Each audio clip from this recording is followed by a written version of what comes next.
Hola, ¿qué tal, queridos amigos? Bienvenidos a un episodio más de Empoderados. El día de hoy estamos nuevamente aquí llevándoles un programa más y la verdad estoy muy contento porque tengo aquí en el estudio un amigo que tenía ya tiempo que no lo veía y que precisamente ya habíamos grabado el primer episodio con él, bueno, ya hace como unos 2 o 3 años, y hoy nuevamente está de regreso y ahorita les voy a decir quién es. Primeramente, bienvenido, carnal Samuel Ignacio, el historiador.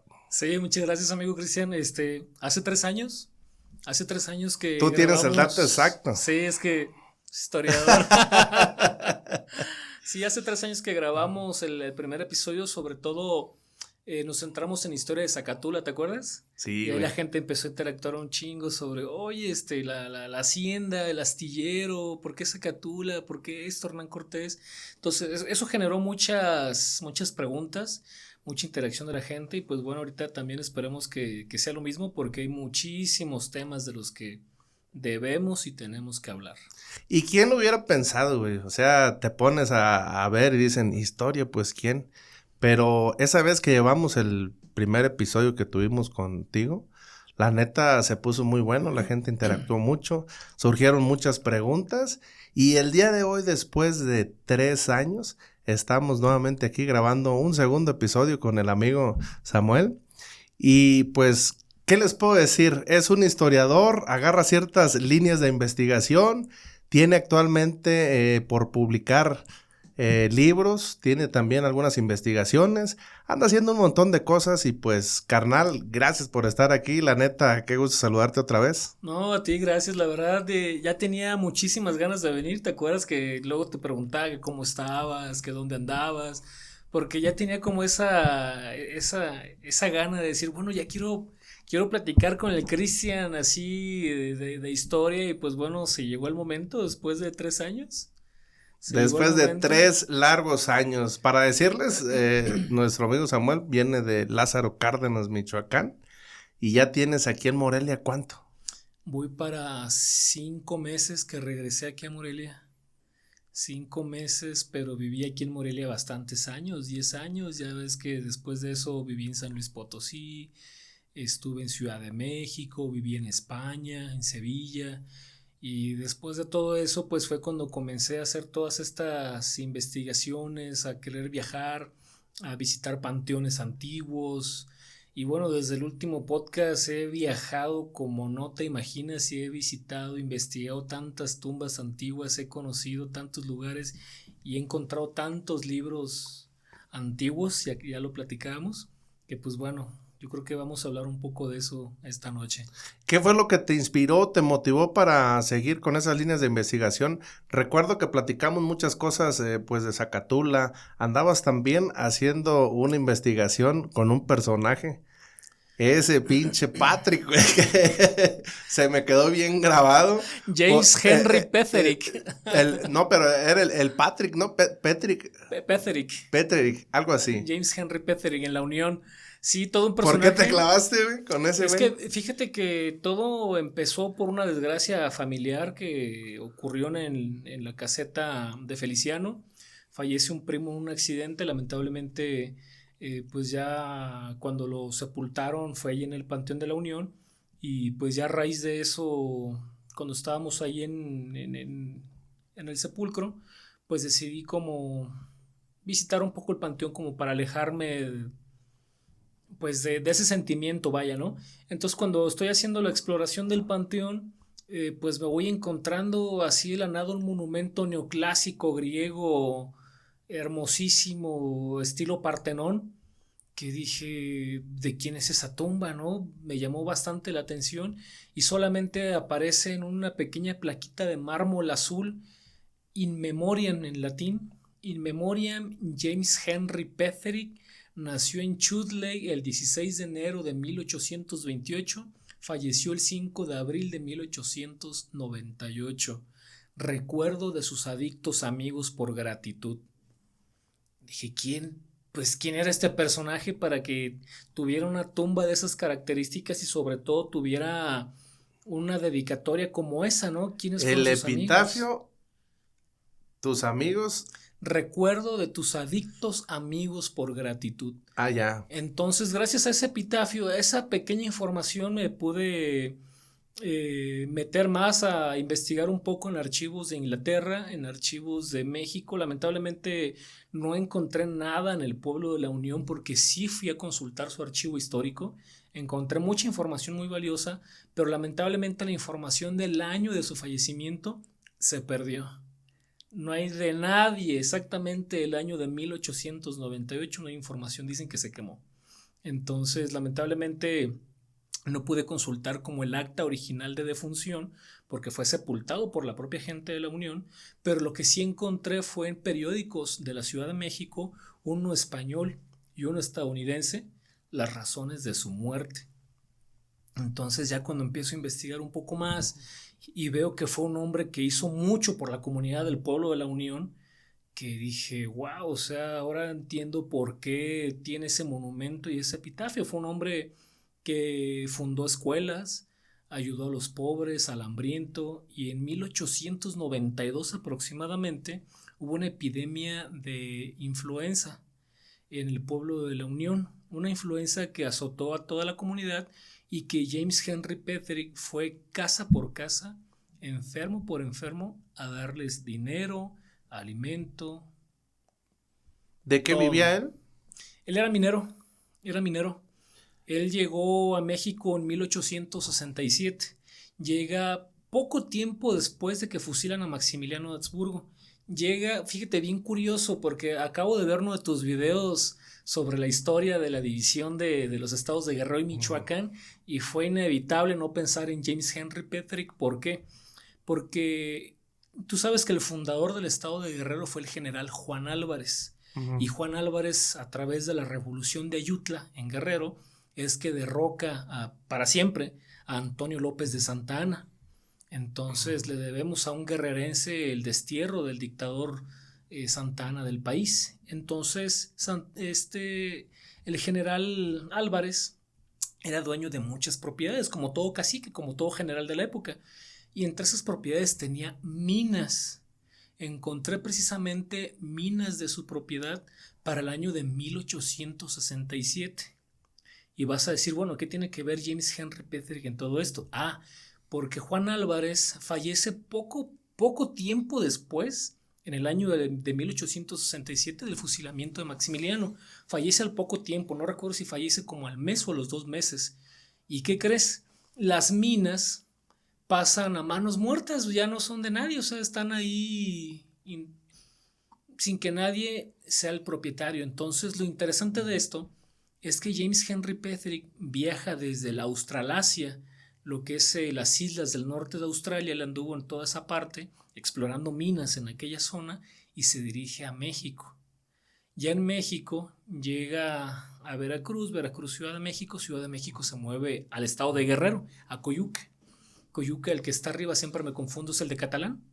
No es de Benítez. El Coyuca que está arriba, allá por el rumbo de Cutzamala, toda esa zona, ¿no?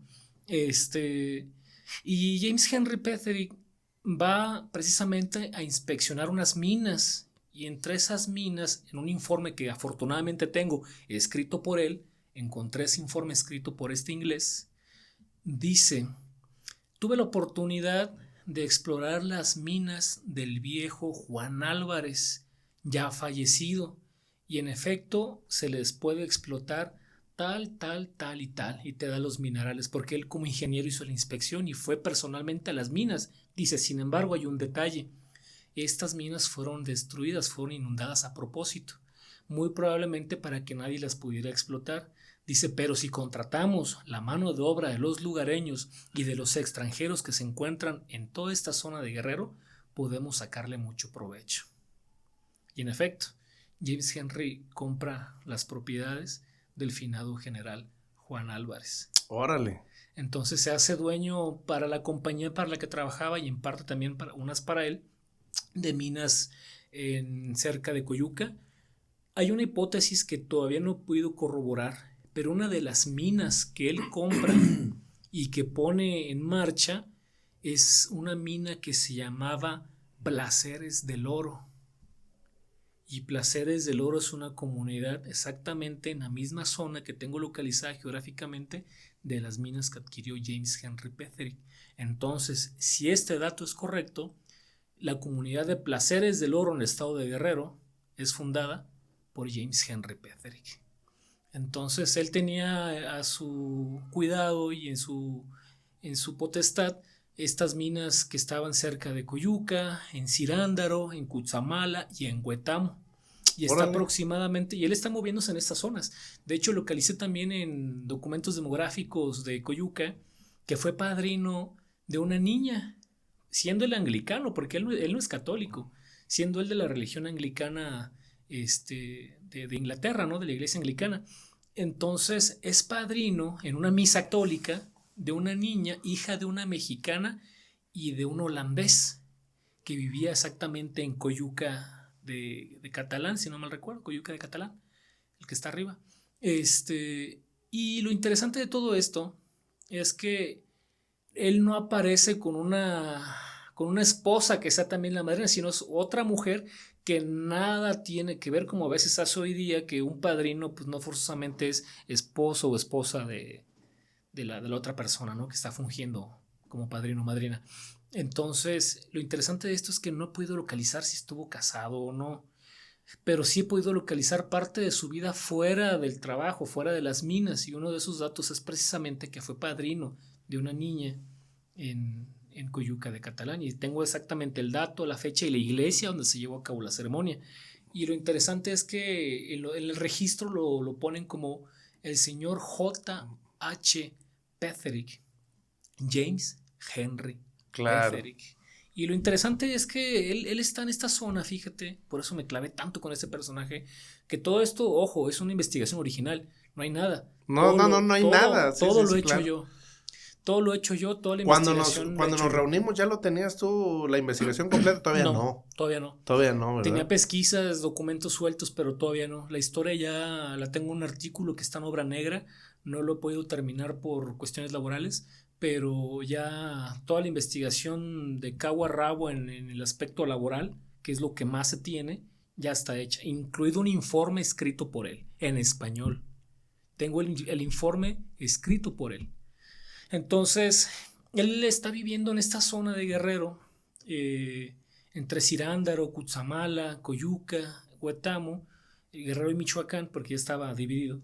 O no sé, ya se pretendía hacer la división, faltaba poco. Y él está precisamente moviéndose en esta esfera social, política, demográfica de la tierra caliente de Guerrero y Michoacán. Contrata extranjeros, mueve extranjeros para trabajar. Tiene también a su compadre trabajando, que es este holandés, que no he encontrado la razón exacta del por qué un holandés está en ese pueblo. Eso a lo mejor no me puedo remontar haciendo un paréntesis, porque es exactamente las fechas del fin del imperio de Maximiliano, y muchos soldados del ejército de intervención, no solamente franceses, sino de todas las otras demás naciones que vinieron, desertaron. ¿Pero tienes el nombre del holandés? Charles Moreau. Charles Moreau se escribe. Charles Moreau. Sí lo tengo. Tengo el dato. Tengo otro dato también de un extranjero que James Henry Petherick movilizó al pueblo de la Unión, un francés, a Bernard Petit, o Peteil, como dice la gente todavía hoy día. Bernard Petit. De hecho, una de sus descendientes vive en Lázaro y trabaja en el IMSET, en Guacamayas. Una señora súper blanca. ¿Y cómo lo sabes? Porque hice investigación y entrevistas. Y ella ni sabía. Ella sabía que tenía un ancestro francés que vivió en la Unión, y el único que tengo registrado es Bernard Petit. Y ya cuando hice el árbol genealógico de Bernard, porque él sí se casó en el pueblo de la Unión y tuvo hijos e hijas, resultó que una de esas hijas es su bisabuela, sí, bisabuela, si no me recuerdo. Entonces, pues ahí está, ya es descendiente directa de Bernard Petit, que se casó con una mexicana ahí en el pueblo de la Unión. ¿Por qué llegaban tantas personas de este tipo antes? Por lo menos a esta zona de la que estamos hablando, que es la zona de la Tierra Caliente de Guerrero con dirección a la costa, James Henry Petherick en su informe lo establece. Si movilizamos a los extranjeros que están establecidos aquí, podemos sacarle mucho provecho. Entonces, Petherick muy probablemente haya movilizado a uno que otro extranjero en la zona para irse a trabajar a las minas. Para esta época también están otros desertores del ejército francés y del ejército belga, de la escolta personal de la emperatriz Carlota. En el libro que quiero publicar, que pretendo publicar, que se llama 8 meses de cautiverio entre los indios de México, 1865 después de Tacámbaro, es una memoria de un cabo que estuvo preso los 8 meses en Cirándaro Guerrero. Cirándaro Guerrero hoy día, Cirándaro Michoacán en aquel entonces. Charles Lumans, y Lumans en esta memoria te va narrando todos los acontecimientos desde su salida de Bélgica en Auvernarde hasta llegar a Veracruz, Puebla, donde adoptan a un perro que viene en la memoria bellísima, la historia del perro Puebla. Me hizo llorar cuando la leí, la historia del perrito Puebla. Y posteriormente Ciudad de México, Morelia, Tacámbaro, los derrotan, 8 meses de cautiverio en la tierra caliente de Guerrero y Michoacán. Durante 8 meses, por eso la memoria dice, 8 meses de cautiverio entre los indios de México. Entonces es una narración bellísima que te da unos datos que no vas a encontrar en los libros de la SEP de hoy día. Unas cosas bellísimas. Hay una historia súper hermosa que me encantó por el hecho de cómo lo narra Lumans, que es básicamente un trabajo antropológico, porque te dice, dentro de nuestros camaradas había muchos que tenían diversos oficios. Algunos eran carpinteros, otros eran panaderos, maestros de francés, etcétera, ¿no? Y cada quien hizo lo que pudo para ganarse la vida durante el cautiverio. Unos arreglaban zapatos, guaraches, de todo, ¿no? Dice, otros, los que no tenían oficio, se dedicaban a cuidar a los hijos de los indios en el río Balsas. Dice, se dedicaban a cuidar a los hijos de los indios en el río Balsas. Entonces, dice, uno de estos camaradas, no recuerdo el nombre, está en belga, está muy largo, dice, era pintor, dice Lumans. Tenía una destreza para pintar y hacer pinturas con lo que se encontraba, o sea, él hacía arte con lo que se podía encontrar. Y dice, un día se topó una india que iba muy a prisa sobre el centro de Cirándaro. No imaginamos el centro de Cirándaro como hoy día con su placita y su kiosco, sino tierra, la iglesia de este lado, una construcción pobre de iglesia y matorrales y palmas y lo que te quieras imaginar ahí, ¿no? Plátanos. Dice, la india iba tan a prisa y mi camarada le llamó mucho la atención por lo guapa que era. Dice, que le dijo, ¿te puedo pintar? Dijo, sí, dijo la india. Se sentó sobre una piedra y él, acto seguido, se sienta y comienza a pintarla. Dice, donde de repente la india le dijo, ahorita vengo. Se paró y se metió entre los matorrales y los plátanos. Y dice Lumans, mi camarada, como era habla sobre la teoría de los 4 humores, dice de genio melancólico y no sé qué. Claro. Son los que son muy pacientes por naturaleza. ¿Ya desde ese tiempo ya había eso? Sí, desde Grecia, desde la antigüedad. Y todavía para el siglo XIX eso estaba muy presente, porque era parte de conceptos médicos, de una pseudociencia, ¿no? La teoría de los 4 humores. Era gente letrada. Era flamélico. El melancólico es diferente. El flemático hoy en día lo conocemos. Flemático, exactamente. Dice que como son de naturaleza muy paciente, dice, pues se quedó ahí a esperarla. Dice, pasó un rato y mi camarada se sorprendió cuando la vio salir del matorral y de los plátanos, porque no regresó sola. Regresó con un niño en brazos. Y mi camarada dice, pues se sorprendió, dice, pues ¿de dónde sacó ese niño si venía del matorral? Fue a dar a luz. Fue a dar a luz. O sea, por eso la mujer se levantó a prisa. Desde un principio iba a la carrera. Y ya luego cuando se sienta y está pintando, le dice, ahorita vengo, y se fue. Fue a dar a luz, fue a parir. ¡Qué temple! Así, y regresó como si nada con el niño y se volvió a sentar. Entonces, ese tipo de historias las vas a encontrar en ese tipo de memorias bellísimas, porque te van a contar la historia de los mexicanos del ayer, realmente de trabajos antropológicos, histórico-culturales de nuestros ancestros. Pero los relatos que he escuchado que nos cuentas, como que tenían una buena convivencia, ¿no? Sí, fíjate, lo curioso de este dato de Cirándaro y los extranjeros que estuvieron presos, los belgas y unos cuantos franceses que estuvieron presos 8 meses ahí, el propio Lumas nos dice, cuando llegamos a Huetamo, dice, toda la gente se nos quedaba viendo, éramos como una maravilla. Dice, las mujeres nos inspeccionaban y nos daban vueltas y se reían y nos aventaban piropos y un montón de cosas, ¿no? Imagínate, jóvenes, belgas, de ojos azules, rubios, castaños, etcétera. Para la comunidad de Huetamo de ese entonces, que Huetamo era una comunidad así un poco más mestiza, pero también tiene una población mayoritariamente india. Y Cirándaro no se diga, Cirándaro era completamente una comunidad india. Y explicamos lo de indio, ¿no? Porque claro. todavía la gente sigue como despectivo. ¿no? No, indio es un concepto que para la época es correcto, porque es un concepto jurídico. El concepto de indio desde la época hispánica, desde la llegada de los españoles, se establece como un concepto jurídico. Es un concepto que va a aplicar para definir a cierto sector.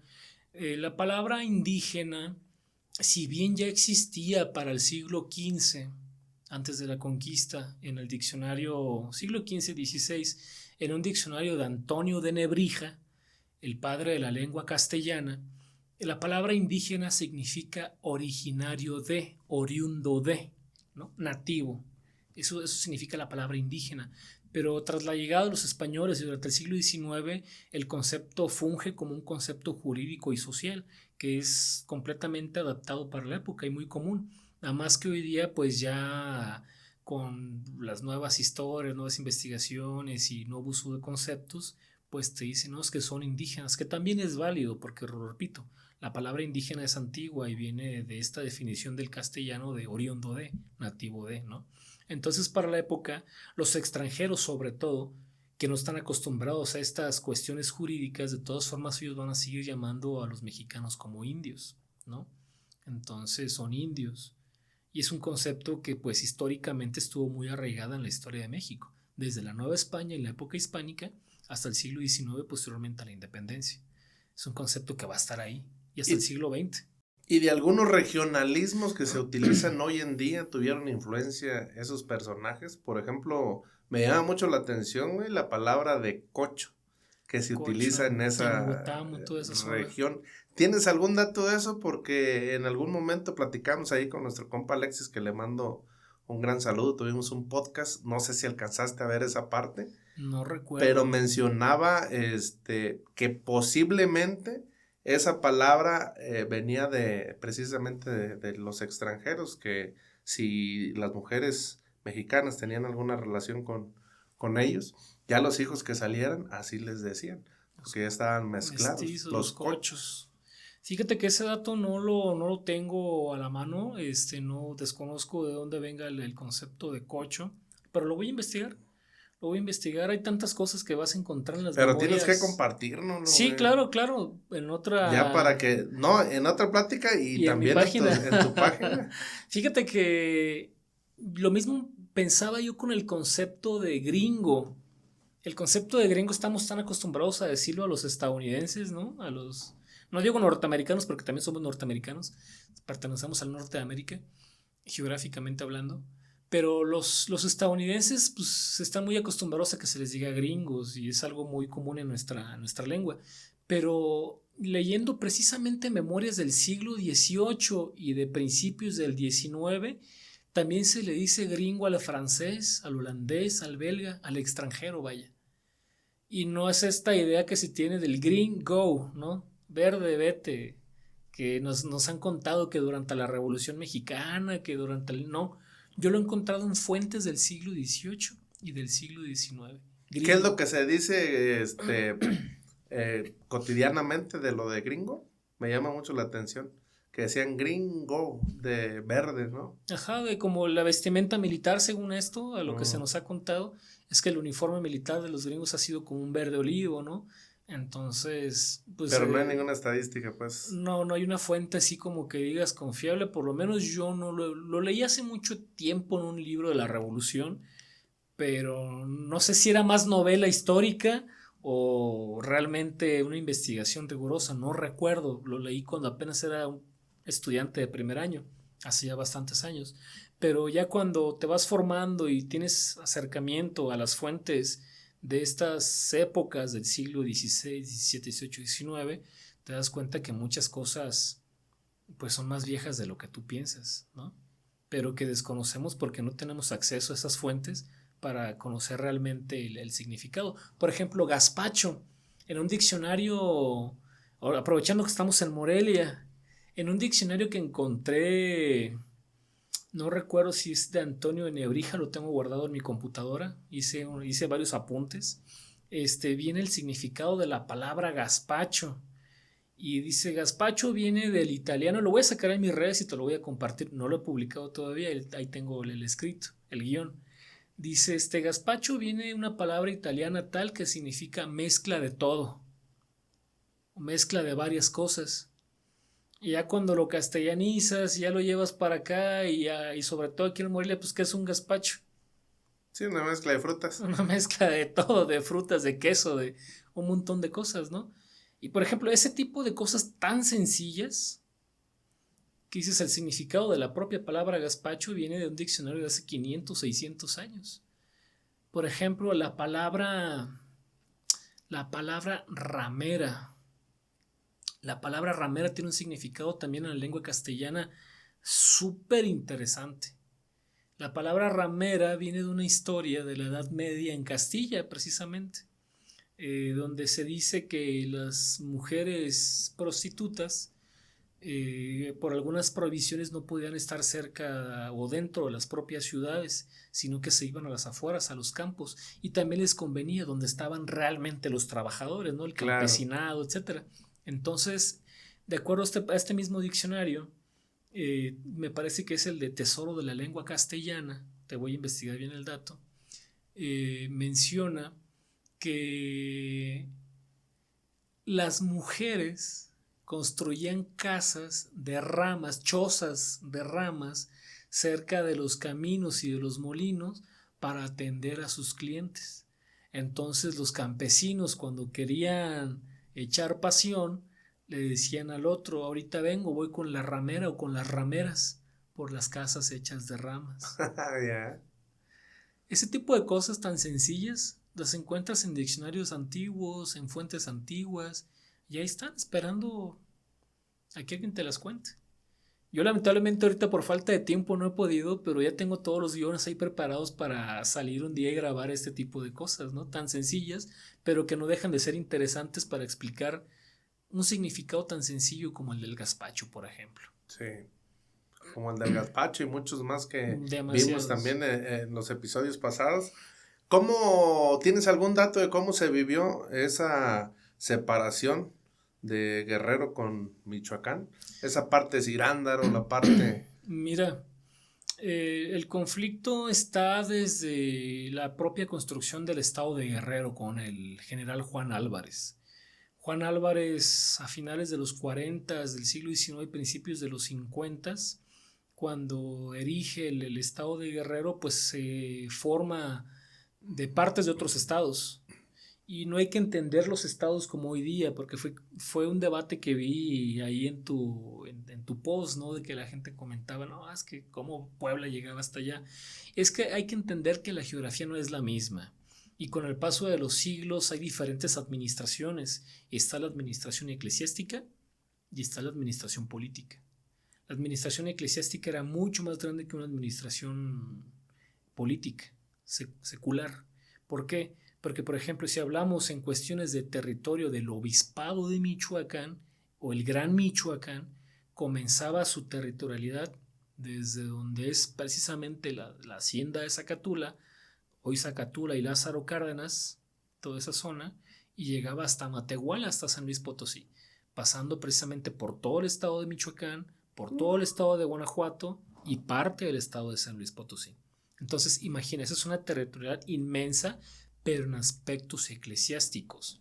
Ya para el siglo XVIII, cuando se erige la Real Cédula de Intendencias, que es una reorganización del territorio de las provincias de la Nueva España y se organizan en intendencias, Muchas de estas intendencias parten desde la costa de Guerrero, de lo que actualmente es el estado de Guerrero, la Intendencia de México y la Intendencia de Puebla.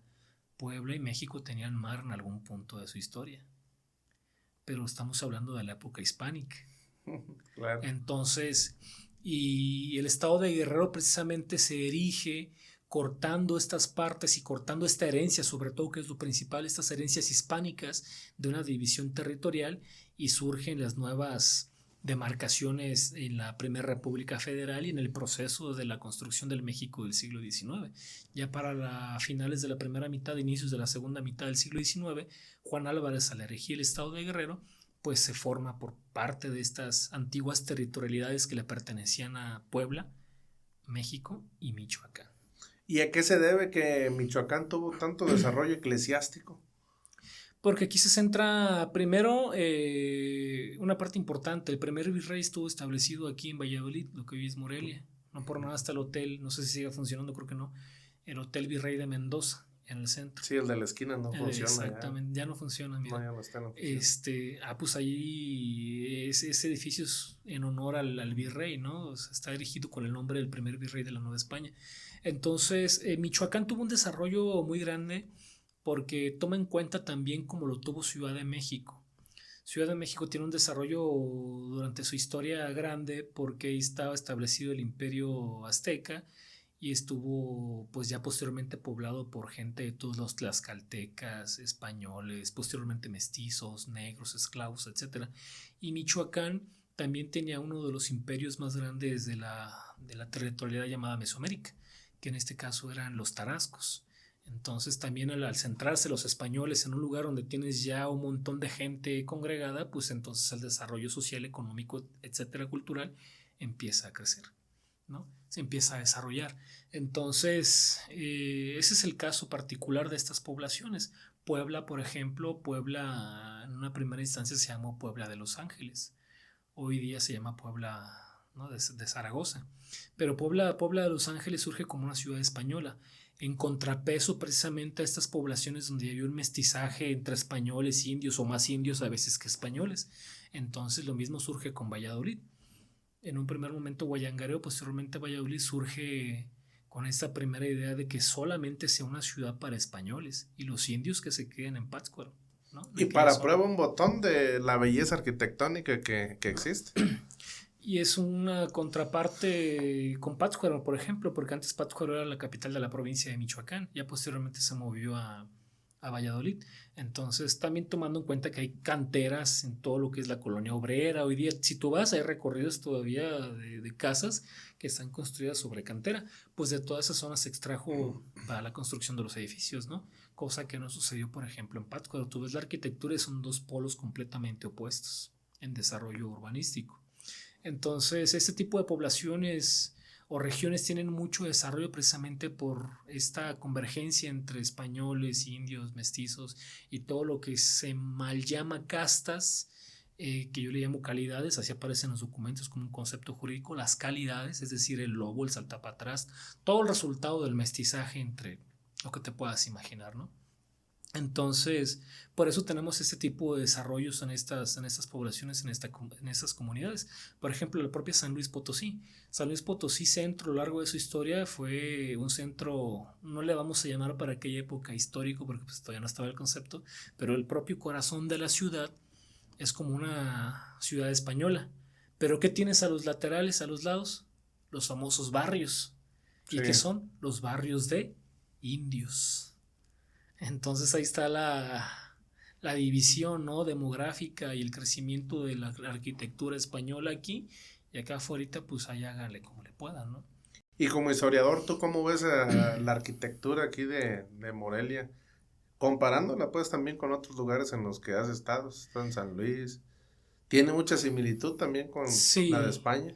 Sí, fíjate que cuando yo estaba en España, sobre todo en Sevilla, Granada, toda la zona de Andalucía, yo me sentía como en casa, porque ¿Neta, güey? sí, desde las personas, desde las personas, hay españoles de todos los colores como mexicanos aquí de todos los colores.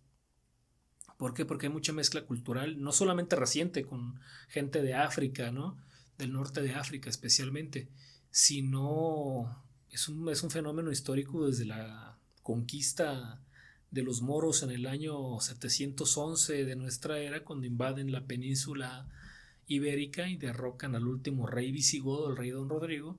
Pues hay un mestizaje de 800 años hasta la caída del último bastión, que fue la ciudad de Granada, ¿no? Perteneciente a los moros precisamente. Entonces por eso en Andalucía tú ves gente española de todos los colores, porque es un mestizaje como el que ocurre posteriormente acá. O sea, venimos de esa herencia cultural de España, de este mestizaje que ocurre en España con los moros. Nosotros somos hijos de todo este proceso. Somos hijos del proceso del mestizaje que viven los españoles, o en este caso los pueblos hispanos de esa época con los moros, y ya posteriormente con judíos, con gente de todos lados, ¿no? Y no es un proceso que sea exclusivo, quiero recalcar, del año 711 tras la entrada de los moros a la península, sino que es un proceso que ya también habían vivido los romanos. Los romanos que hacían también se mezclaban con la propia gente, ¿no? A Dios lo que es de Dios y al César lo que es del César.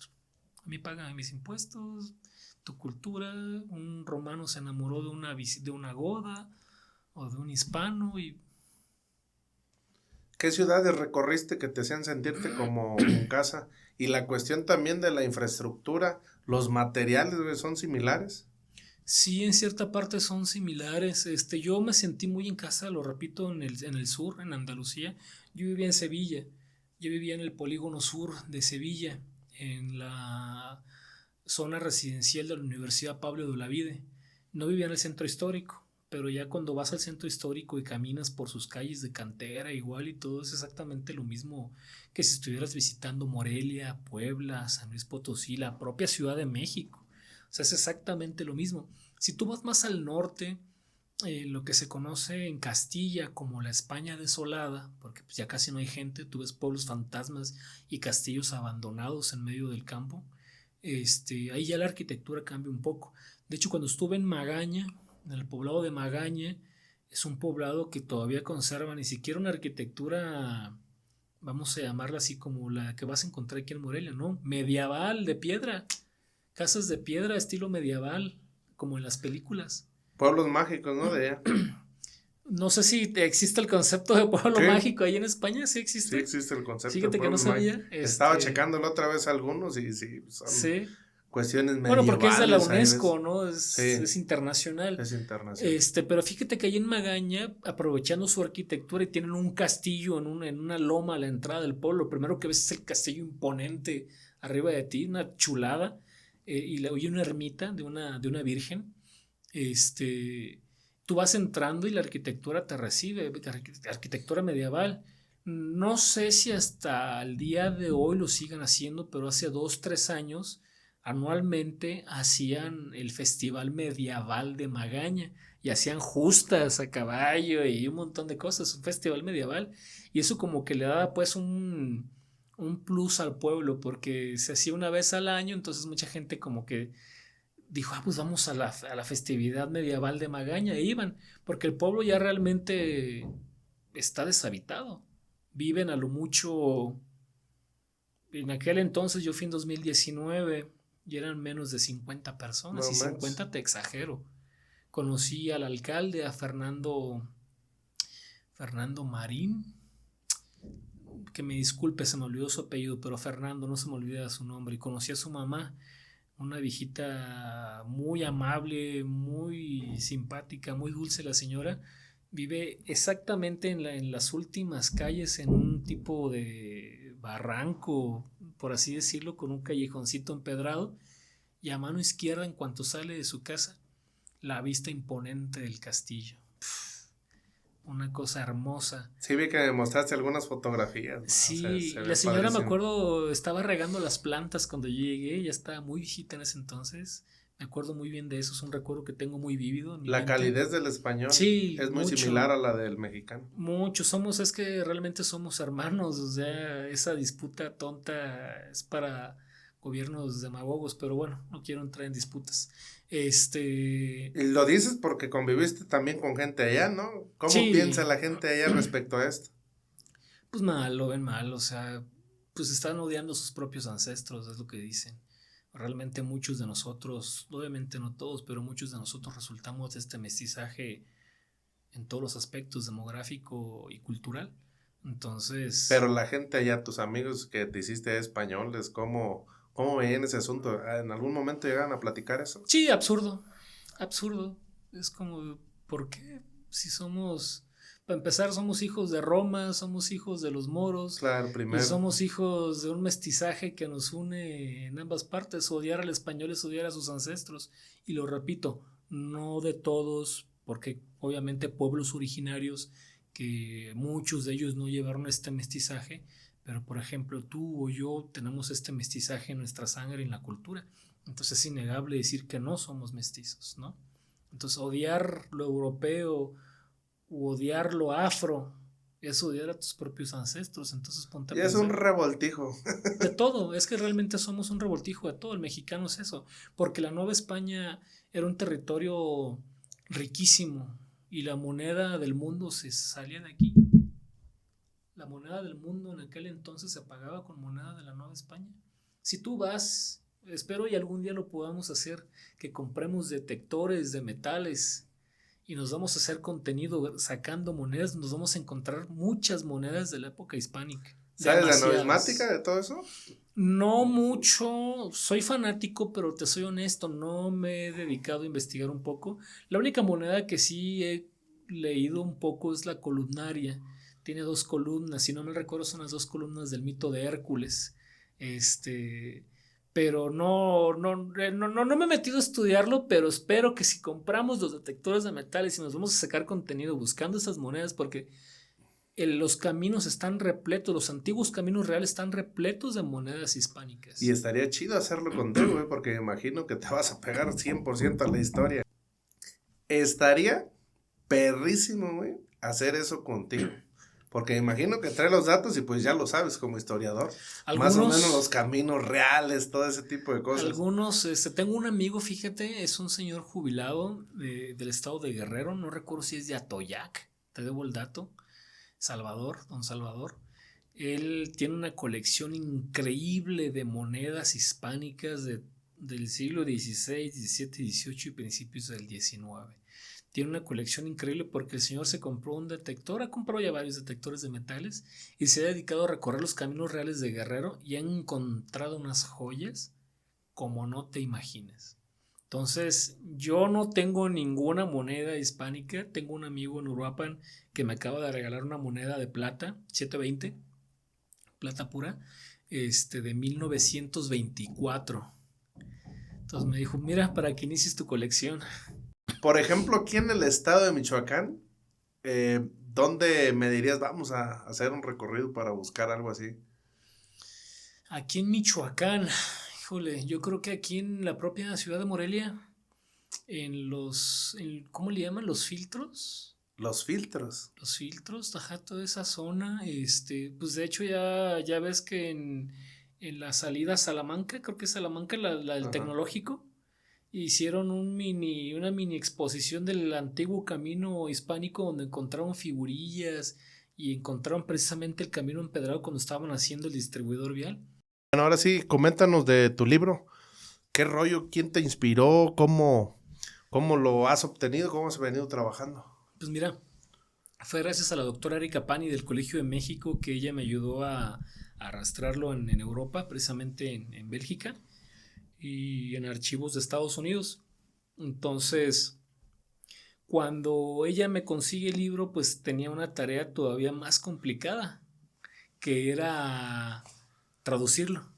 No estaba en español, era una publicación de 1872, si no mal recuerdo. Única edición y al francés. Entonces, gracias a la diputada Julieta García Cepeda, exdiputada Julieta, a quien le agradezco mucho su apoyo, quien me paga la traducción de la obra. Entonces, una vez que la traducción ya está hecha, pues me dedico a hacer la chamba más difícil, que es trabajarlo, hacer el estudio, el análisis, la introducción y las notas a pie de página que te ayudan a explicar o te dan datos sobre lo que se menciona en la obra original. Lumans, el autor de esta obra, es quien coloca el nombre original que aparece en el título que yo tengo. La obra originalmente traducida al español se llama 8 meses de cautiverio entre los indios de México, 1865 después de Tacámbaro. Y te da esa fecha porque es el 11 de abril de 1865 cuando el regimiento belga de la emperatriz Carlota es derrotado en Tacámbaro y llevado prisionero a la tierra caliente de Guerrero y Michoacán. Entonces, Lumans en este relato pues nos habla de todas las particularidades que vive el regimiento belga desde su movilización después de la batalla hasta llegar a Huetamo, una odisea horrible del desierto, el hambre, la sed, ¿no? Una cosa espeluznante, ¿no? Pero ya cuando llegan a Cirándaro y están en el pueblo y te narra estas historias como la que ya mencionamos del pintor y la mujer embarazada, pues te va describiendo cómo es la vida de la gente y cómo la gente cuando llegan, él dice, nos veían raro y nos veían con cara de desprecio. Dice, no porque nos odiaran, porque Cirándaro era adepto al imperio, servía en el imperio. Dice, sino porque, como en Europa, aquí en Cirándaro, el hábito hace al monje. Nos vieron sucios, ya la ropa llena de Claro. sangre, rota, etcétera. Y dices, pues, ¿estos qué, no? Pues, ¿de dónde Pues vienen? esos tacuaches. Sí, estamos hablando del año de 1865, fíjate. Entonces, lo interesante de esto es de que el propio Lumans te va narrando historias cotidianas, curiosas, y lo que te mencionaba hace rato, la historia del perro Puebla, una historia a la que casi le dedica un capítulo entero de su libro, de la memoria. Rápidamente te la cuento porque ni siquiera la he contado en mi página. La historia del perro Puebla es muy interesante porque Lumans dice, cuando llegas a México, lo primero que ves es que las calles están repletas de animales, perros, gatos o pilotes para el caso de Veracruz. Y si es tan común ver perros callejeros que cuando estos ven a las tropas, las siguen a las tropas porque el soldado les da de comer. Entonces, dice, nos acostumbramos tanto a marchar con perros mexicanos que ya los queríamos como a los perros de casa, o sea, del hogar, como a los perros del hogar, dice. Entre esos tantos perros que se nos unieron de nuestro trayecto de Veracruz a Puebla, Ciudad de México, está uno muy particular, dice, un mástil grande, callejero, imponente, a quien le pusimos por nombre Puebla, porque lo encontramos, o dice, mejor dicho, nos encontró en Puebla. Dice, y le dábamos de comer a él y a sus camaradas y nos seguían. Y hace un pequeño paréntesis. Dice, el soldado está acostumbrado a matar hombres y a veces no siente nada por hacerlo, pero así como está acostumbrado a matar hombres, también es muy común que ame mucho a los animales. Dice, y el caso de ello son los perros. Dice, los perros que tuvimos en compañía desde Veracruz nos siguieron a los combates y morían con nosotros como cualquier otro camarada. Entonces dice, por eso a estos perros los apreciábamos tanto porque eran tan fieles que iban a morir con nosotros al campo de batalla. Entonces el perro Puebla no fue la excepción. Dice, cuando Puebla nos acompañó desde esta ciudad hasta la Ciudad de México, siempre se mantuvo con nosotros en el castillo de Chapultepec, en las garitas, siempre estaba fiel. Inclusive nos siguió hasta Morelia. Marchó con nosotros en el centro de la ciudad. Cuando nos paramos enfrente de Catedral, ahí estaba Puebla con nosotros. Y posteriormente nos siguió a Acuitzio y de Acuitzio bajamos a Tacámbaro.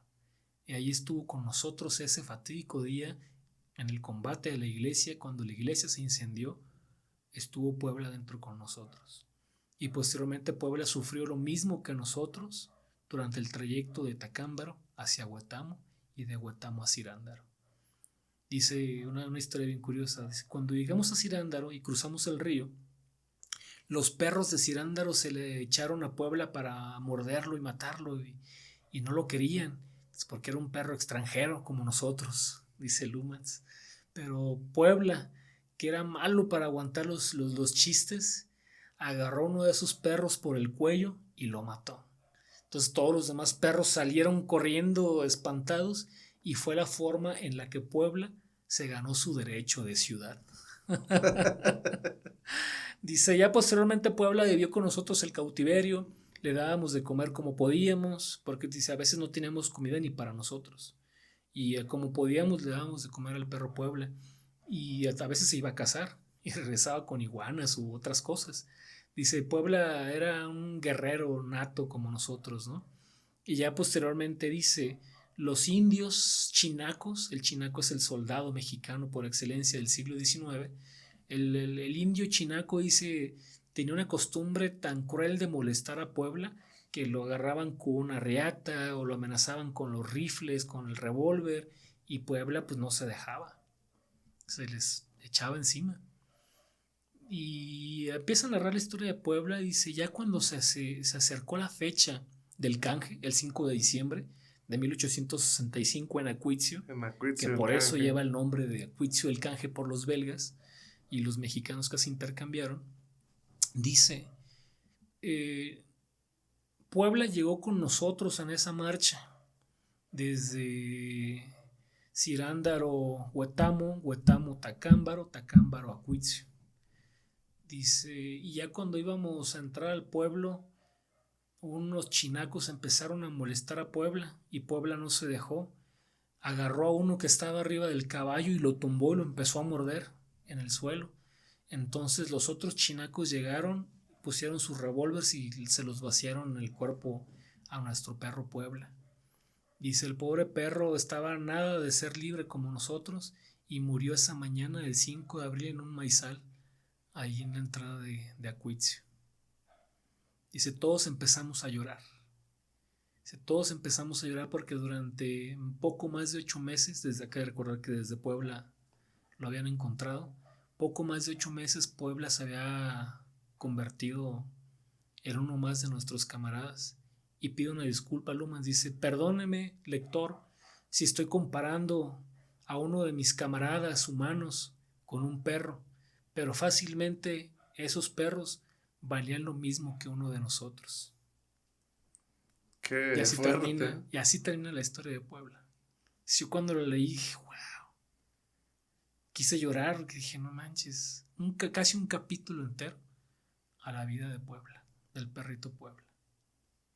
Faltó el monumento ahí de... Y nadie lo recuerda, lamentablemente. Sí. Salvo ellos, pero ya murieron.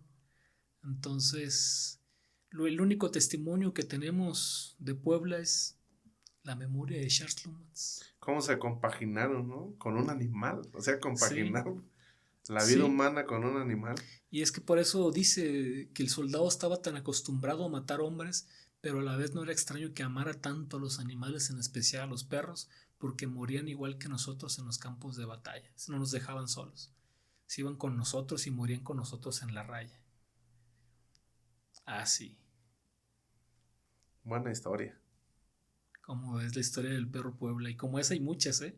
Cabe recordar también, por ejemplo, se me viene a la mente cuando hablamos de perros o animales en la historia de la humanidad, pues la famosa historia de Chico, ¿no? El perrito en Japón que muere esperando a su dueño en una estación de tren. Ese sí tiene ahí un monumento, ¿no? Sí, me parece que sí. O también la historia del perro de Odiseo, ¿no? En la famosa Odisea de Homero. ¿Cómo se llamaba el perro? Si no mal recuerdo, se llamaba Argos. El perro Argos, que durante 20 años de los que estuvo perdido Odiseo en el mar, pues ya cuando regresa nadie lo reconoce porque Odiseo pues ya estaba flaco, barbón, viejo, etcétera, demacrado, y el único en reconocerlo fue el perro, ya envejecido, a punto de morir. Su único gesto fue mover la cola. Y dice, Odiseo no pudo hacer nada porque si hacía algo lo iban a reconocer y él quería que nadie lo reconociera hasta que realmente fuera el momento. Empezó a llorar porque no pudo darle la despedida cuando su perro le dio el saludo y posteriormente muere Argos. El único que lo reconoció movió la cola y no pudo hacer nada. El perro siempre está presente en la historia de la humanidad. Y como ese hay muchos relatos. Sí, hay muchísimos. Demasiados relatos en muchas, no solamente en la cultura occidental, también en África, en Asia. Entonces, a lo largo de los siglos, el perro siempre ha estado presente en la historia del hombre. Y hay historias en todos lados. En el sitio de Querétaro, fíjate, durante los últimos combates de 1867 en el Imperio de Maximiliano, también se menciona precisamente a los perros, cómo los perros empezaban a comer carne humana por la falta de alimento, ¿no? O cómo los perros salían corriendo cuando los veían los proyectiles de la artillería caer sobre la ciudad. Y lo mismo sucede en Stalingrado en la Segunda Guerra Mundial, un relato exactamente igual sucede poco más de 80 años en el tiempo, entre el imperio y del otro lado del mundo, en Stalingrado en 1942, en las memorias de los soldados alemanes, como tú las lees, te das cuenta también de que se menciona a los perros y cómo los perros durante los bombardeos nocturnos de la artillería o de la aviación alemana corrían y se aventaban al río Volga para cruzar porque pues, era la muerte. Y hay una memoria de un soldado, creo que se apellidaba Wilhelm, que te dice, dice, ni las piedras más duras resisten en Stalingrado. Los perros se lanzan sobre el Volga escapando de esta matanza, solamente resisten los hombres. Entonces, para que te mencionen en todas las memorias los soldados a los perros es por algo, ¿no? Sí. Es por algo, y no solamente en México, sino también en otras culturas, como lo menciono. El perro siempre está presente. Pues ya ves cuántas historias hay y las han llevado incluso hasta la pantalla grande. Sí, sí, sí. Las historias de los animales. No, y es que hay mucho, hay demasiado. También, por ejemplo, si tú lees a Heródoto, ahí ya no son perros, ya son gatos. Cuando que ves es el nombre que le pusiste, ¿no? a mi acompañante Heródoto, no lo traje, se me olvidó. Oh. Pero para la próxima edición aquí lo voy a tener como periguito. Heródoto, el padre de la historia, en sus famosos 9 libros de la historia, si no mal recuerdo es en el libro 2 o en el libro 3 el que habla sobre Egipto. Cuando hace su viaje a Egipto y te narra las vivencias, la cultura, sus leyendas, etc., te describe a los gatos. Dice, aquí en Egipto los gatos son sagrados. Dice, y cuando una casa se incendia, toda la gente corre a agarrarse de las manos en círculo para rodear el edificio para evitar que los gatos vayan hacia el fuego.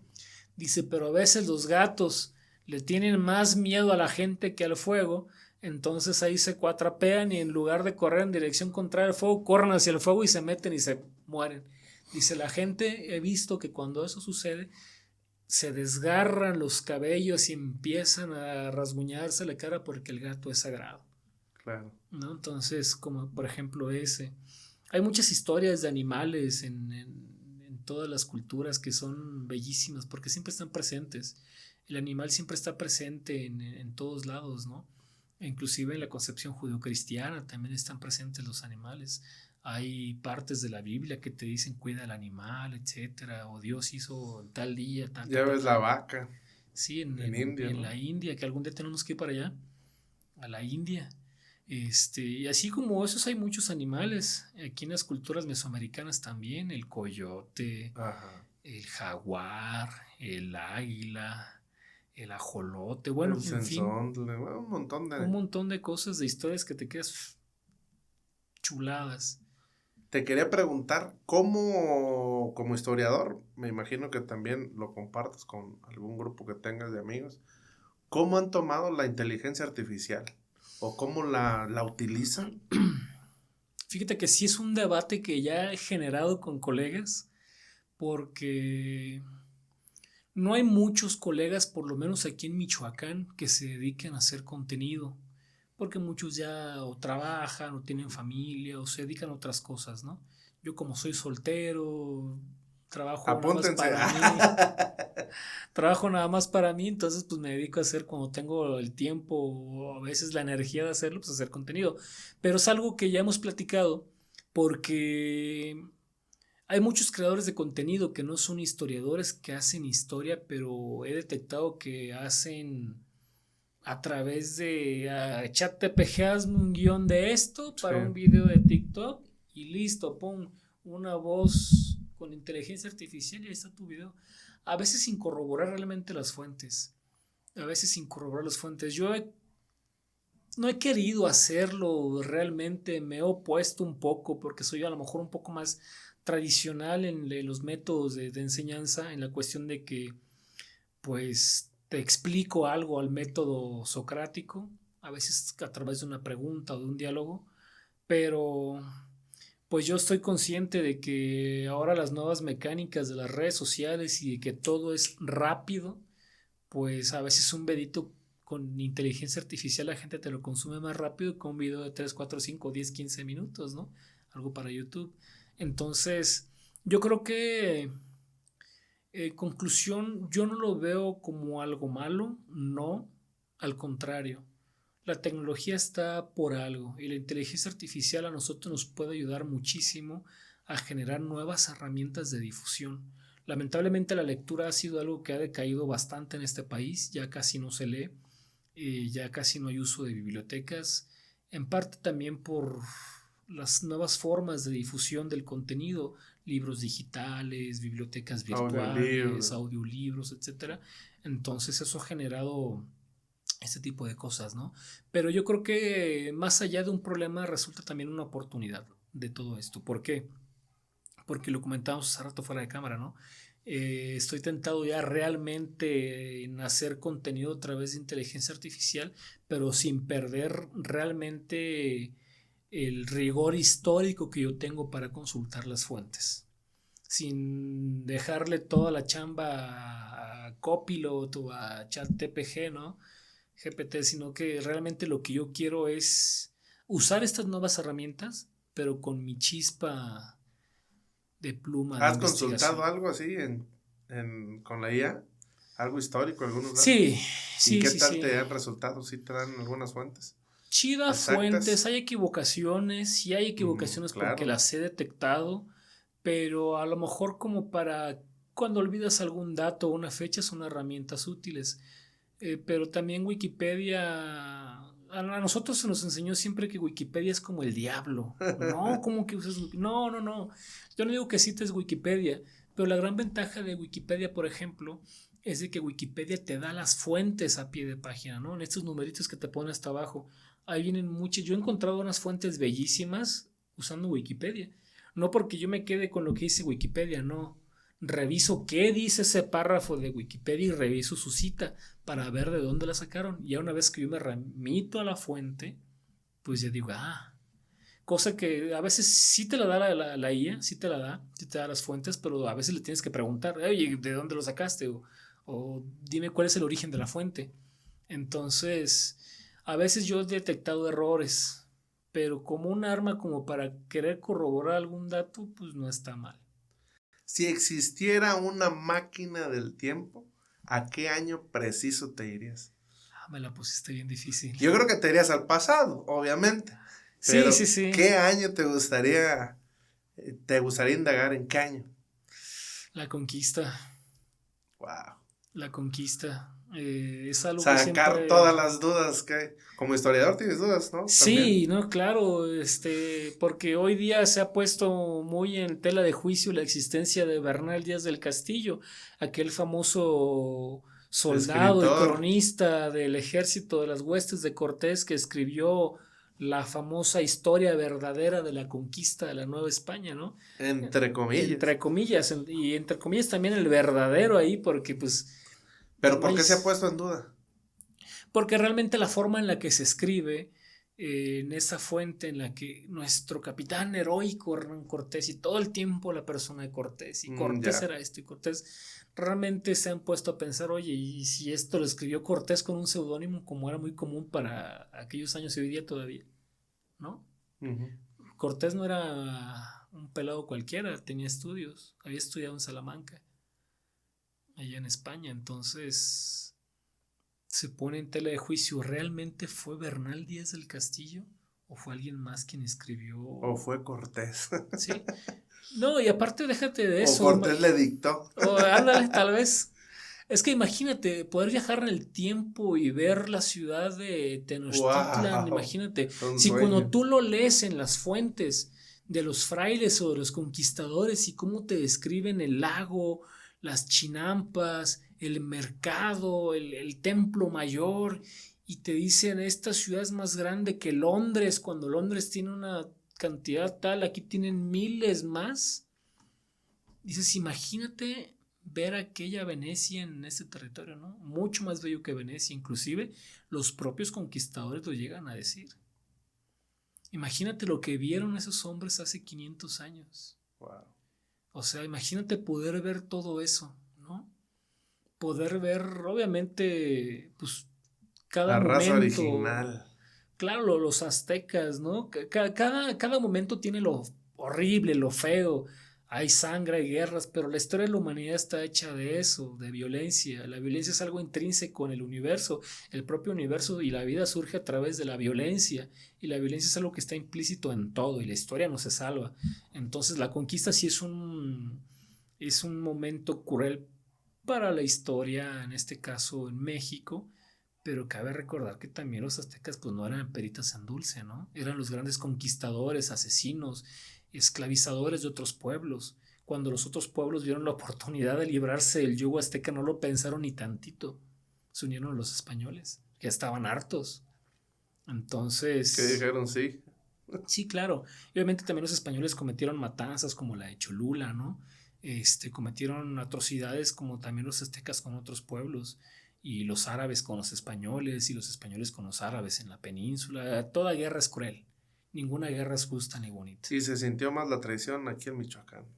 Aquí en Michoacán, pues porque fíjate, pues aquí no hubo guerra. No, güey. Pero Aquí... al final la historia relata, ¿no? Que le fue mal al líder. Sí, sí, sí, claro.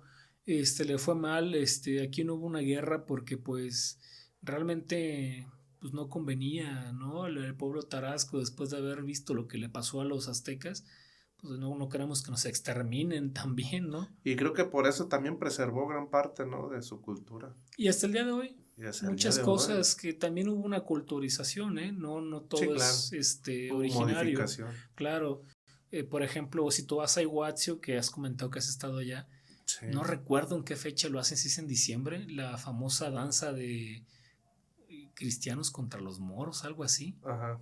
O sea, es una festividad, fíjate, hasta el propio nombre te lo dice, ¿no? Cristianos contra los moros o moros contra cristianos. No, pues todas las danzas, ya ve la de los viejitos, la... Uh-huh. Entonces son mezclas culturales de todos estos procesos, o sea, tampoco podemos decir que todo fue malo realmente, ¿no? O sea, dentro de todo lo malo siempre va a haber cosas buenas. ¿Pero crees que se respire un poquito más así de preservación cultural en Michoacán? A diferencia de otros lugares. Sí, Sí, sí, ¿verdad? bastante. Es que durante la época hispánica también hubo ordenanzas para que muchos pueblos de indios mantuvieran como, vamos a llamarlo entre comillas, autogobiernos, que tuvieran sus propios barrios, sus propias leyes, pero sin alejarse pues de que acuérdate que tienes un rey, hay que pagarle o esto. Entonces se respetó, no al principio, porque al principio pues era caos, nadie sabía qué onda, la matanza por aquí, la matanza por allá, el avance hacia el norte, nuevos territorios, el oro. Al principio como todo fue caótico, pero ya posteriormente como fueron pasando los años, las décadas, los siglos, pues ya tú encuentras pueblos establecidos y que hasta el día de hoy siguen existiendo, ¿no? Con mucha presencia de comunidades originarias. ¿Cuál es la mayor intriga para un historiador, güey? O para ti.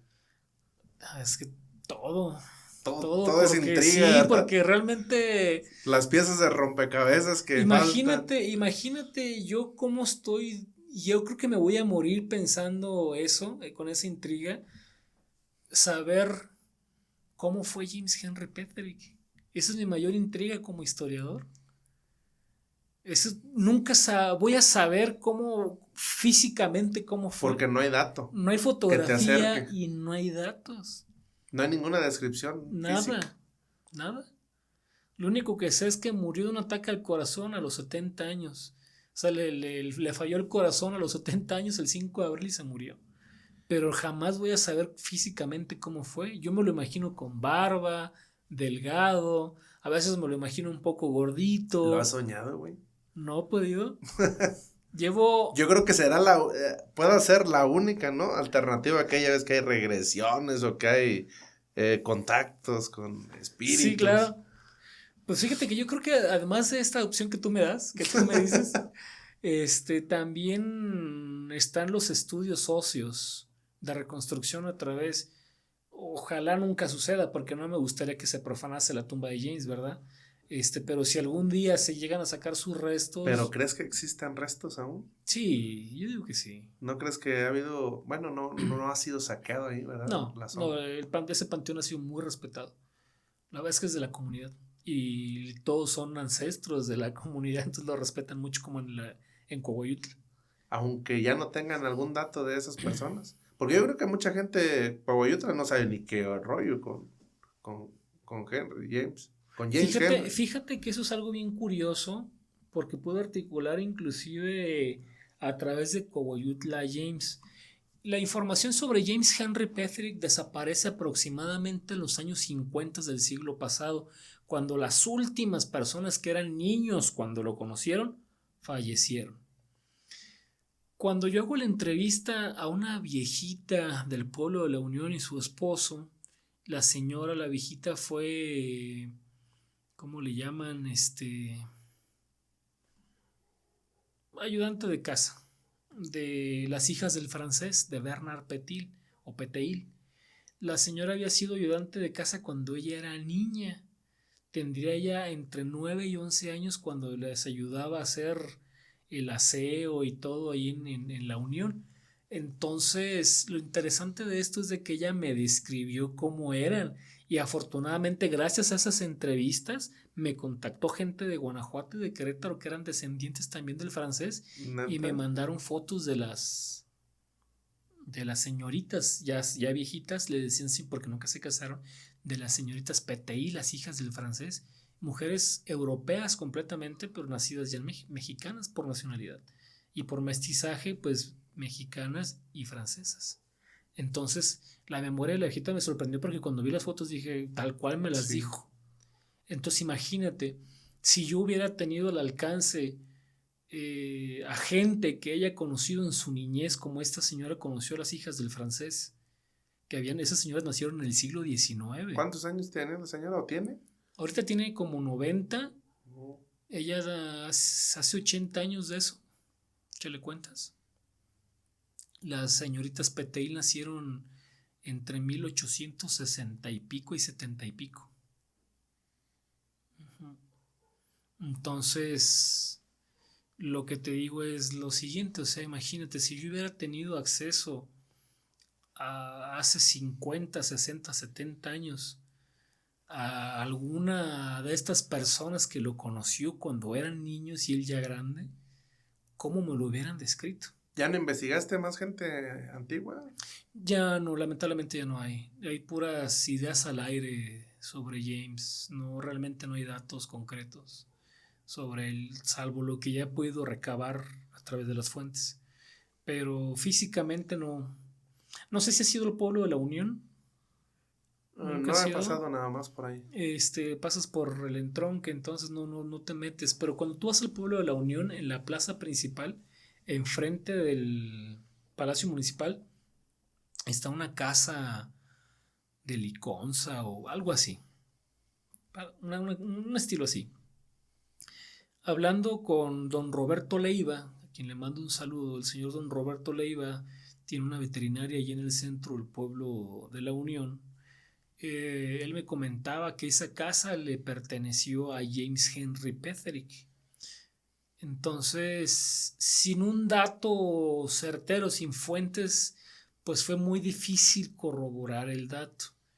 Puede que a lo mejor en algún punto sí haya pertenecido no solamente a James, sino a la casa minera para la que trabajaba James Henry Petherick. Es decir, las oficinas. ¿Por qué? ¿Por qué llegó a sus oficinas? Porque gracias a una tumba del pueblo de Coahuayutla y a un documento sobre compraventa de un terreno de la persona que está sepultada en Coahuayutla, pude localizar la que fue la casa exacta de James Henry Petherick en el pueblo de la Unión. Y sigue ahí. Por lo menos el terreno sigue ahí. La casa lo dudo que ya sea la original, pero te voy a explicar por qué. Cuando fui a Coahuayutla e hice el estudio de las tumbas del siglo XIX que se encuentran ahí, pude localizar la tumba de Teodoro Flores Izazaga, de este famoso apellido de, que de está José, en Lázaro, ¿no? José María Izazaga, y están en Lázaro Cárdenas precisamente también. Son descendientes del insurgente amigo de Morelos, José María Izazaga, del hacendado. Teodoro Flores Izazaga, de hecho acabo de conocer hace unos meses a uno de sus descendientes. Teodoro Flores tenía una casa en el centro de la Unión, que por cierto, abro paréntesis, él fue quien escribió los poemas de las tumbas del siglo XIX que se encuentran en Coahuayutla, pero si quieres ahorita hablamos de eso. Es gracias a este nombre de Teodoro Flores Izazaga y su esposa María Luisa Magaña, viuda de Flores, que pude localizar un documento de compra-venta de una casa en el pueblo de la Unión, en el centro.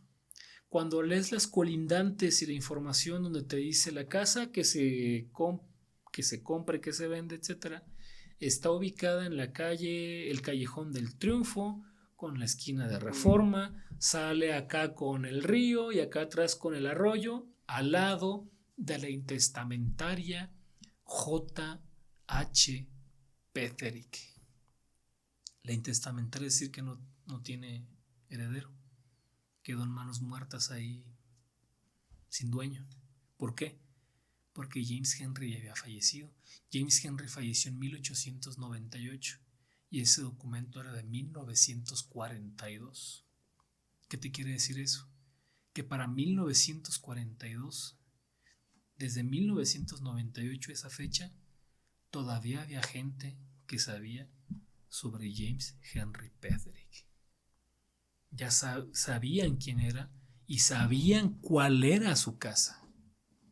No por nada la mencionan en este documento de la venta que hace la señora Luisa Magaña, viuda de Flores, a otra persona de apellido Vela en el pueblo de la Unión, y te mencionan las colindancias, en dónde está la casa, y al lado la última casa que da justo en el arroyo y el río, dice la intestamentaria J.H. Petherick.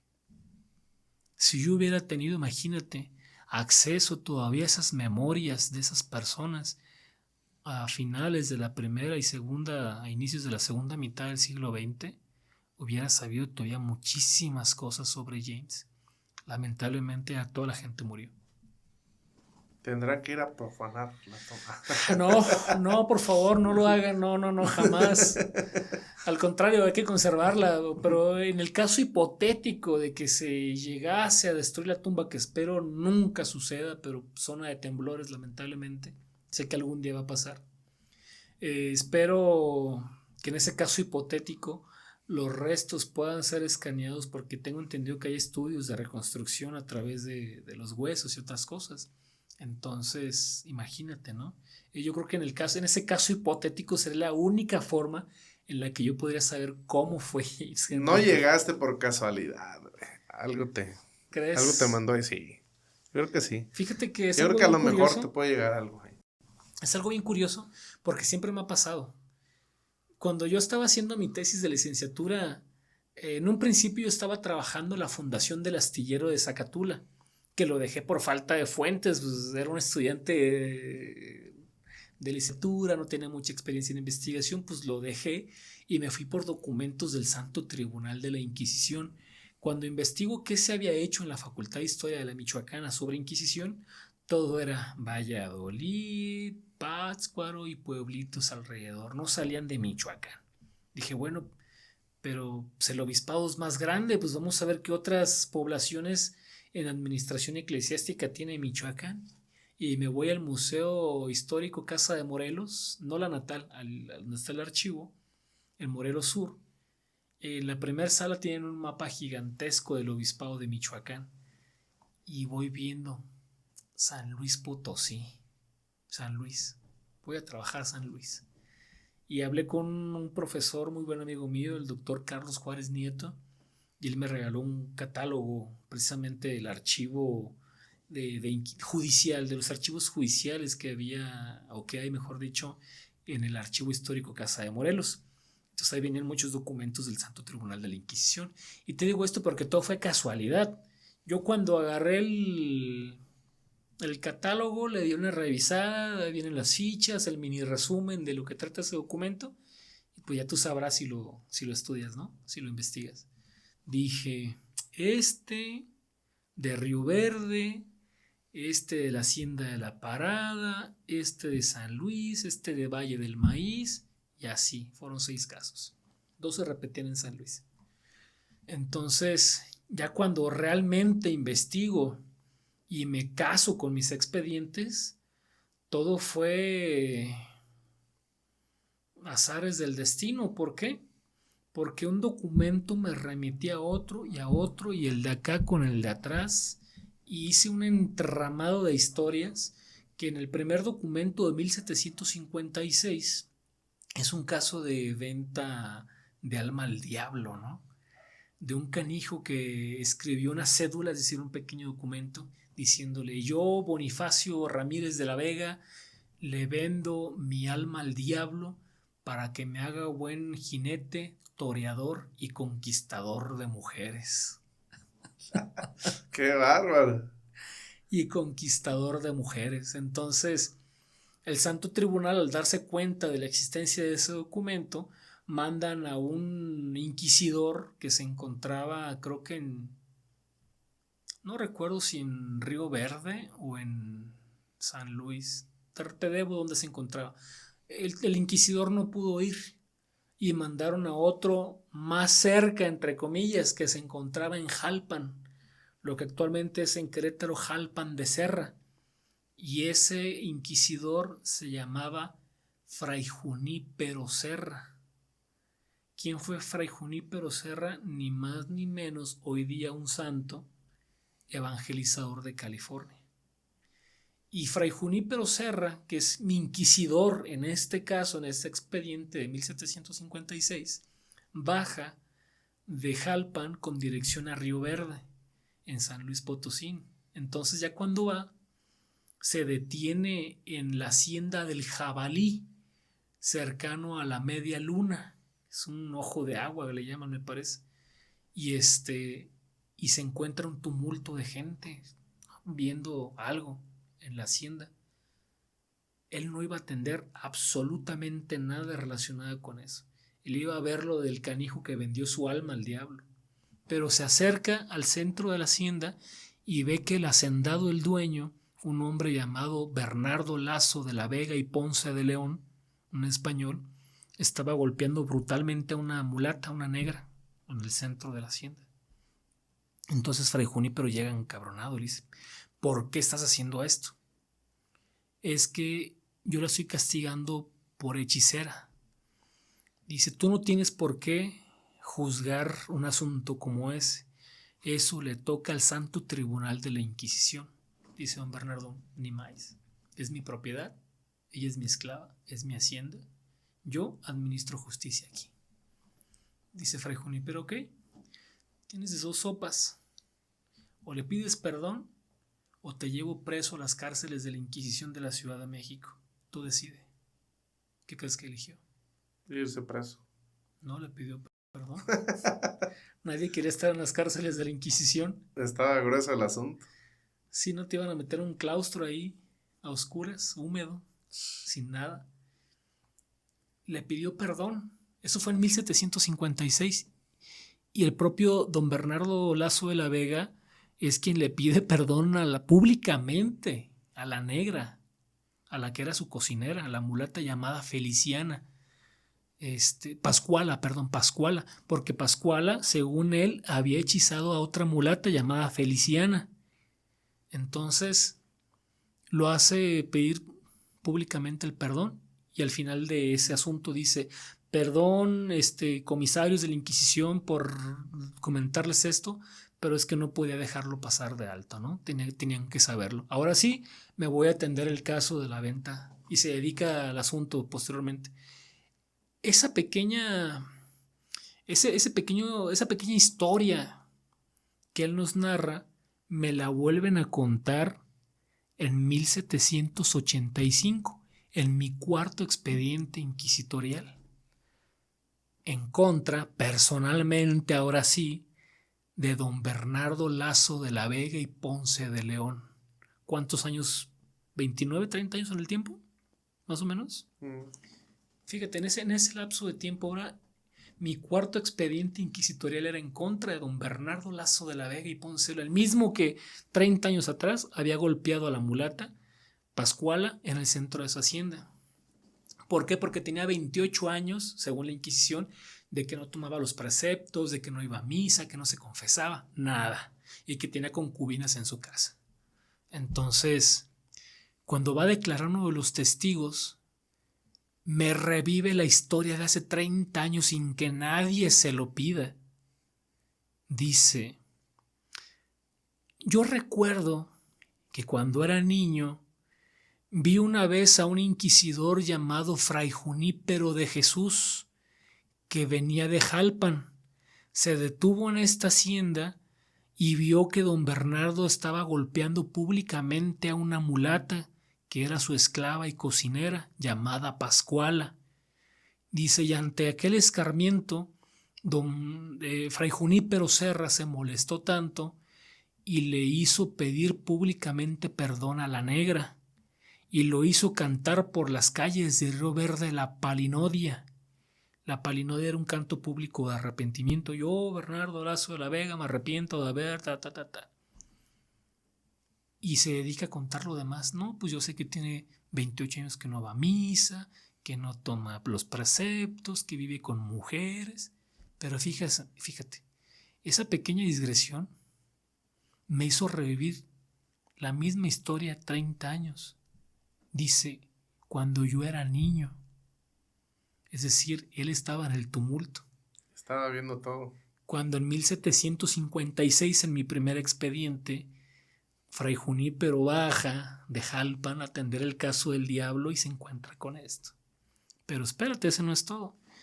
En mi tercer caso inquisitorial, en contra de Felipe Barragán, de la famosísima familia Barragán de San Luis Potosí, los dueños de San Luis Potosí durante mucho tiempo, Felipe Barragán era hijo de un hombre rico y poderoso llamado don Rufino Barragán, o alias Gabriel Lima del Castillo, según su verdadero nombre. Era un bandolero, asesino y una fichita, don Rufino Barragán. Es su hijo Felipe, no se diga.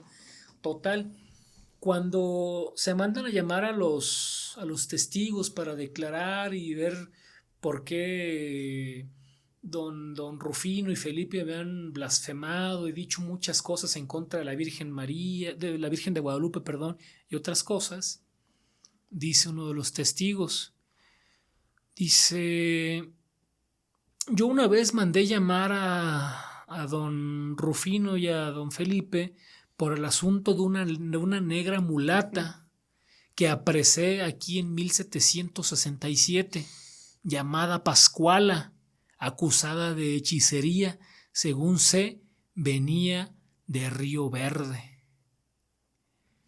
3 expedientes en 3 momentos distintos de la historia. Aparece Pascuala, que la están golpeando por hechicera. Aparece Pascuala en 1767 en Valle del Maíz, apresada por hechicera. Y aparece Pascuala otra vez, remontándonos a la primera historia 30 años después de lo ocurrido. En 3 momentos distintos. Conclusión: sí era hechicera. Y lamentablemente Pascuala era lo que conocemos hoy día como la herbolaria, como las mujeres que te dan medicamentos. Remedios. Exactamente, es el sinónimo de la hechicera. La pobre mujer muere encarcelada. Si no mal recuerdo, creo que fue en Guadalcázar. Muere encarcelada, condenada por ¿quién crees?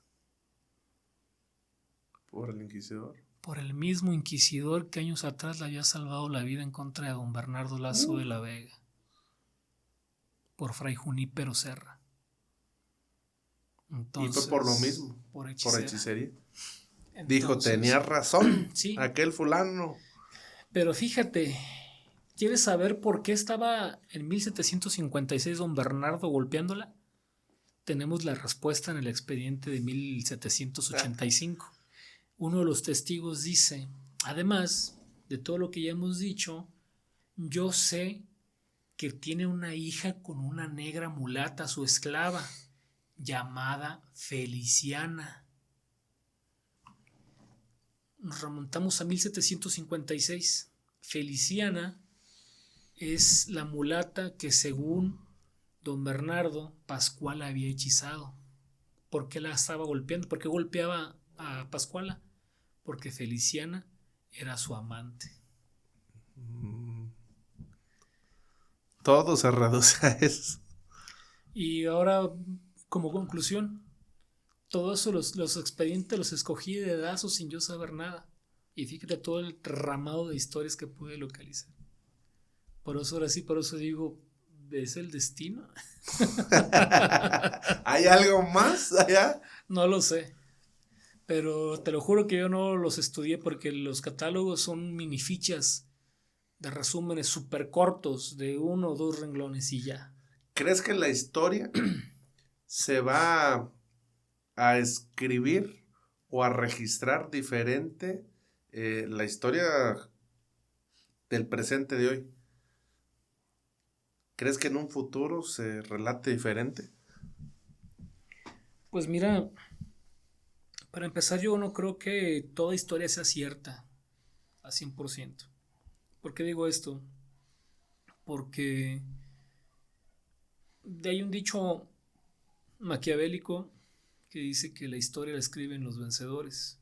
Entonces depende del momento y el contexto en el que estés y bajo las condiciones en las que estés, es como se va a escribir la historia. La historia siempre se ha escrito a favor o en contra de. Tú sabes que la historia, lamentablemente, para justificar gobiernos o justificar muchas cosas necesita de un malo y un bueno. ¿Pero crees que va a tomar el mismo rumbo? Sí, es la naturaleza humana. Sí, lamentablemente. Aunque existan hoy en día tecnologías que puedan grabar, tomar alguna fotografía, digamos que hoy en día claro, se puede evitar tanto engaño, ¿no? Claro, los medios digitales nos favorecen el hecho de que la información se queda guardada para siempre en internet, en una nube virtual, y es con un acceso rápido. Cualquier cosa llega en segundos a miles o a millones, ¿no? Eso sí, en parte tienes razón. Eso puede inclusive favorecer que la historia y las historias sean realmente, entre comillas, bien contadas, porque a veces también te muestran parcialidades. Lo que quieren, sí, y claro. también está esta parte de la inteligencia artificial. La inteligencia artificial ha avanzado en menos de un año. Hace un año como eran los videos todos deformes, y ahorita ya tenemos cosas que no sabes a veces ni distinguir si es IA o es algo real. Entonces son pros y contras. Los pros de que la comunicación y el acceso a esta es más rápido y podemos ver hasta cierto punto una verdad, a veces bien o mal contada, y en esta otra parte la inteligencia artificial que puede manipular cualquier cosa como se le dé la gana. Quiero que me platiques de la fotografía que tomaste que me gustó un chingo, güey. Cuando fuiste a una ranchería y cuando vi la fotografía, la verdad yo pensé que era una documentación fotográfica de Nat Geo, tomaste una niña con ojos de color.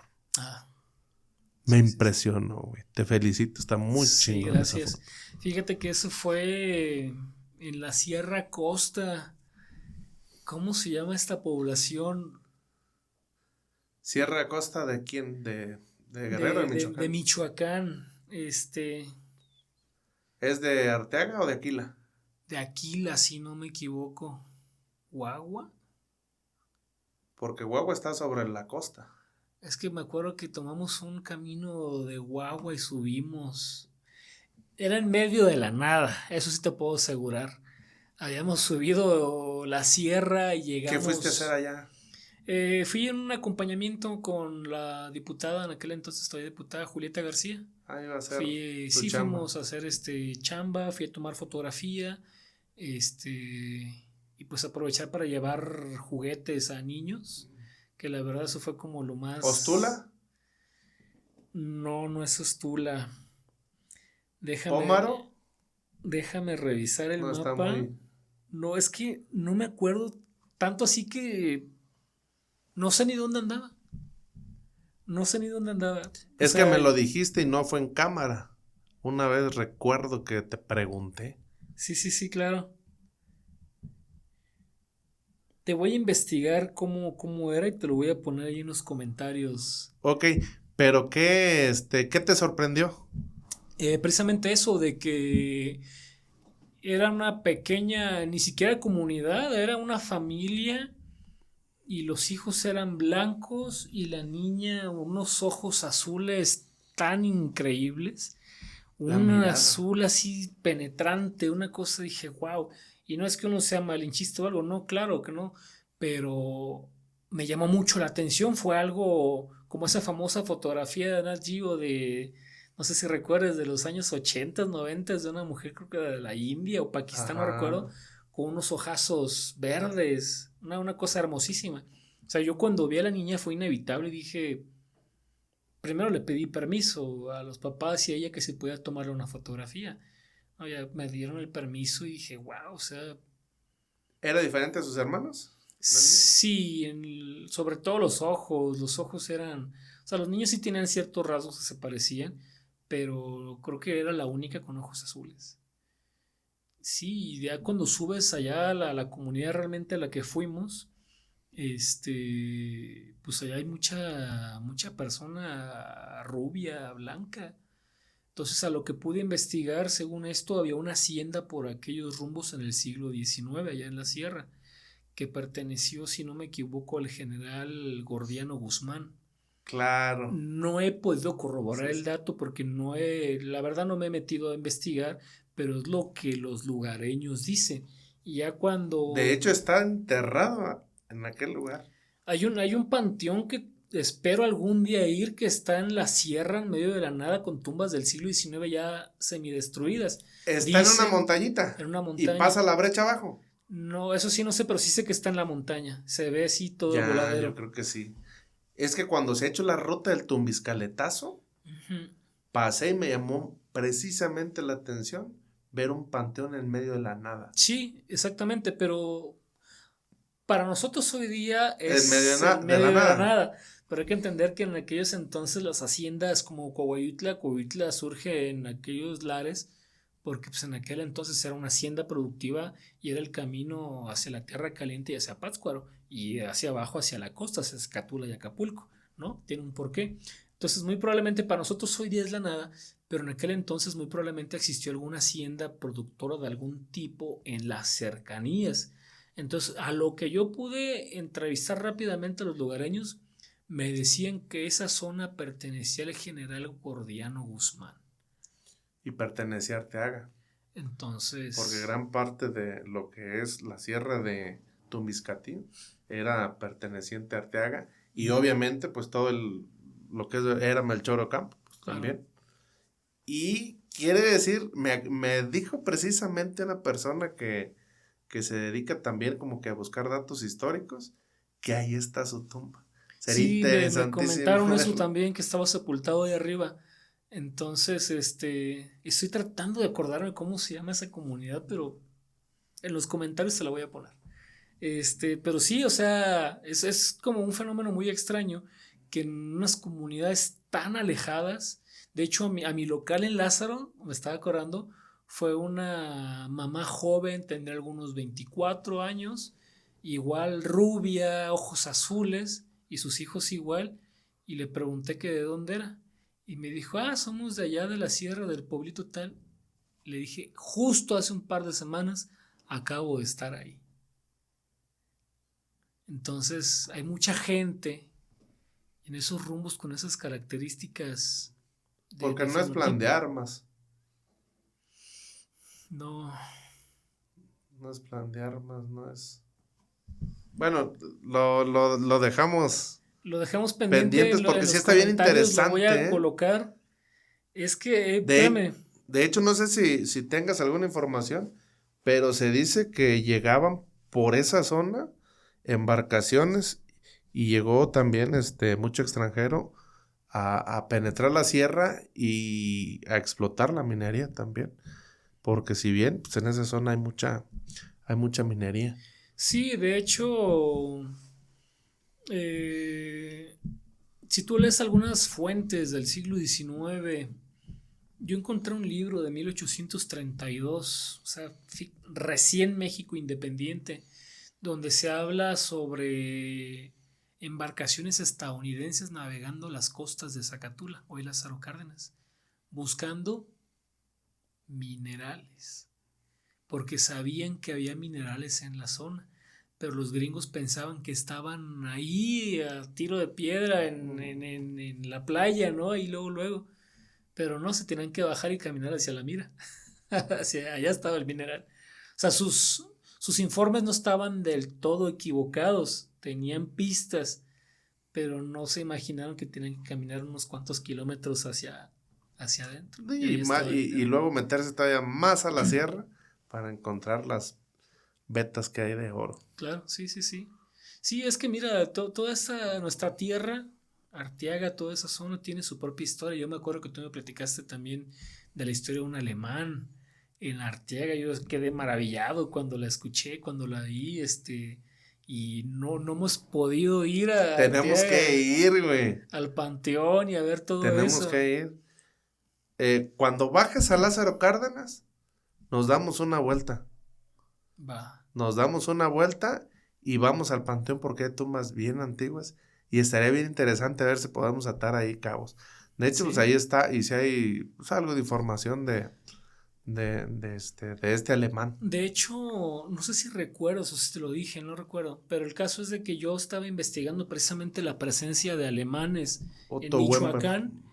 Y encontré alemanes en Uruapan, que de hecho en los años 40, que estamos hablando del siglo XX, ya de la guerra allá en Europa, ¿no? En Alemania. Entonces el gobierno mexicano de Uruapan los había tratado de espías y habían solicitado que fueran expulsados de la comunidad para llevárselos a otro lado porque decían que eran espías nazis. Entonces eso lo encontré en fuentes del Archivo General de la Nación, del AGN, en México. Entonces así hay muchos datos bien curiosos que y que podemos atar cabos, ¿eh? Sí. Podría ser tema de estudio. Otto sí, Wember. Sí, o sea, ¿cómo esos extranjeros se quedan en estas comunidades? ¿Por qué? James Henry Petherick, Bernard Petil, Charles Moreau, Leopold Verbonen, el alemán que mencionas, entre otros tantos, demasiados. Y estamos hablando nada más ahorita de una sola zona. Ahora suman el resto del país. Oh, wow. Demasiado. Veracruz. Y vuelvo al punto, no es que uno sea malinchista, no, sino porque realmente en ocasiones son hombres que dejan un legado, como James Henry Petherick dejó un legado importante y su tumba es una fuente material de ese legado, de ese reconocimiento que la gente de la Unión del Ayer le hizo por todo lo que hizo por ellos. Un extranjero, un inglés que no compartía su lengua, ni su religión, ni su fenotipo, nada, que lo dio todo por un pueblo que no era el suyo, y ese pueblo le dedicó ese monumento clásico, ¿no? Ese neoclásico griego estilo Partenón, que hasta el día de hoy está ahí en el pueblo de la Unión. Y como esas muchas historias. Entonces, por eso digo, no es que uno sea malinchista, no, sino porque son hombres que dejaron legados o son hombres que formaron familias que hasta el día de hoy siguen existiendo en nuestras comunidades. Es correcto. Pues estamos llegando al final, se nos fueron 2 horas de... Siempre llegamos a las 2 horas, ¿verdad? Sí, son los más largos los que nos aventamos. Y hay todavía para...